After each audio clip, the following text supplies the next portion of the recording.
अब आपकी मुलाकात देश के उन असली नायकों से करवाते हैं जिन्हें पद्म पुरस्कारों से सम्मानित किया गया। हमारे देश में अक्सर नायक की पहचान सिनेमा या क्रिकेट खिलाड़ियों तक सीमित रह जाती है। इस काम के लिए बड़ी बड़ी पीआर एजेंसीज और मार्केटिंग कंपनियों की मदद ली जाती है और बड़ी सावधानी से सितारों की नाजुक छवि का निर्माण किया जाता है। लेकिन सेलिब्रिटी निर्माण की इस कलाकारी के पीछे कुछ ऐसे लोग भी हैं जो सम्मान की चाहत और प्रसिद्ध होने की इच्छा के बगैर बहुत खामोशी से जन सेवा का काम कर रहे हैं। ये वो लोग हैं जो जमीन से जुड़े हैं, बहुत सामान्य दिखते हैं, लेकिन इन्होंने वो काम किया है जिसमें असली राष्ट्रवाद की भावना दिखाई देती है। केंद्र सरकार ने इसी भावना का सम्मान करते हुए इन लोगों को पद्म सम्मान के लिए चुना। ये सही मायने में पद्म सम्मानों की राष्ट्रवादी परंपरा है। आज इसके बारे में जानकर आपको हैरानी और गर्व दोनों तरह की भावनाएं महसूस होंगी। पहला नाम है कर्नाटक की रहने वाली बुजुर्ग आदिवासी महिला तुलसी गौड़ा का, जिन्हें पद्मश्री से सम्मानित किया गया। तुलसी गौड़ा 72 साल की है और अब तक हजारों पौधे लगा चुकी हैं। जंगल के बारे में इनकी जानकारी की वजह से तुलसी गौड़ा को एनसाइक्लोपीडिया ऑफ फॉरेस्ट कहा जाता है। इसके अलावा मैंगलोर की सड़कों पर संतरे बेचने वाले हरिकाला हजब्बा को पद्मश्री से सम्मानित किया गया। उन्होंने अपनी रोज की 100-200 रुपए की छोटी सी कमाई को जोड़कर गांव के बच्चों के लिए एक स्कूल खोला है। वो कभी स्कूल नहीं गए, लेकिन अपने महान योगदान की वजह से उन्हें अक्षर संत कहा जाता है। इसी तरह अयोध्या के रहने वाले 83 साल के साइकिल मैकेनिक मोहम्मद शरीफ के योगदान को सुनकर आपका हृदय करुणा से भर जाएगा।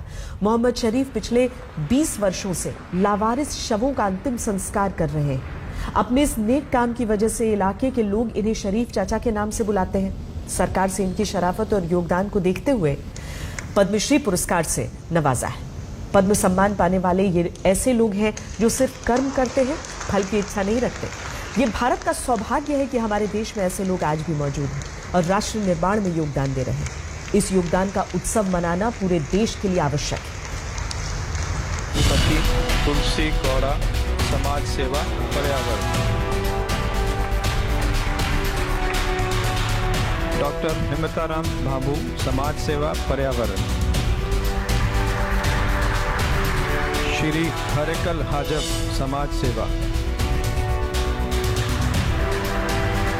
श्री मोहम्मद शरीफ, समाज सेवा।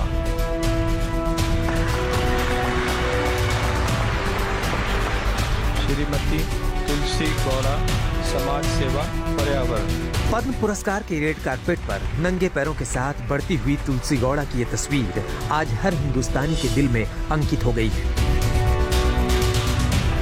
तुलसी गौड़ा आदिवासी समुदाय से आती है और जंगल को अपना घर और पेड़ पौधों को अपनी संतान समझती है। यही वजह है कि 72 साल की तुलसी गौड़ा को जंगल में पैदा होने वाली वनस्पति, औषधि और पेड़ पौधों की पूरी समझ है। कौन सा पौधा किस काम में आ सकता है, इसके बारे में तुलसी जी के पास पूरी और पक्की जानकारी है। पेड़ पौधों से मिलने वाले फायदे को देखकर तुलसी जी ने 12 साल की उम्र में शौकिया तौर पर पौधे लगाने का काम शुरू किया, जो एक मिशन बन गया। कर्नाटक के जंगलों में तुलसी गौड़ा के लगाए हुए करीब 30,000 से ज्यादा पेड़ पौधे आज पर्यावरण की रक्षा कर रहे हैं। तुलसी गौड़ा के पास आज जंगल विभाग की कई नर्सरी की जिम्मेदारी भी है। इनके सादगी भरे सामान्य जीवन और ऊंची सोच की वजह से सरकार ने तुलसी जी को पद्मश्री सम्मान के लिए चुना है। डॉक्टर हिम्मताराम भांभू, समाज सेवा, पर्यावरण। पर्यावरण के क्षेत्र में अपना जीवन समर्पित करने वाले राजस्थान के हिम्मताराम भांभू से मिलिए। मरुभूमि में पेड़ पौधे लगाने का हिम्मत भरा काम कर रहे हैं। पिछले 25 वर्षों में हिम्मताराम करीब 5 लाख पेड़ पौधे लगा चुके हैं। हिम्मताराम ने ज्यादातर पौधे नागौर, जोधपुर, जैसलमेर, बाड़मेर और सीकर जैसे सूखे और रेगिस्तानी इलाकों में लगाए हैं। अपने पेड़ लगाने के शौक को एक मुहिम बनाने के लिए हिम्मताराम ने नागौर जिले के अपने गांव हरिमा में 6 एकड़ का एक बायोडायवर्सिटी सेंटर बनाया है।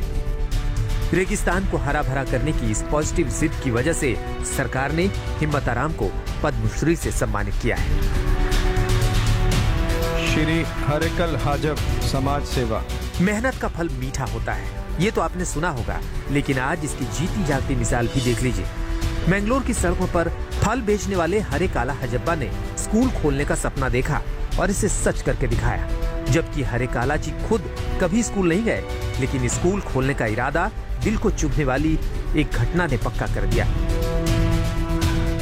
कुछ वर्ष पहले बेंगलोर की एक सड़क पर एक विदेशी पर्यटक ने अंग्रेजी में संतरे के भाव के बारे में पूछ लिया। हरेकाला इस सवाल का जवाब नहीं दे पाए। इस घटना के बाद हरेकाला को अपने निरक्षर होने का बहुत दुख हुआ। उन्होंने अपने गांव में गरीब बच्चों के लिए स्कूल खोलने का संकल्प लिया।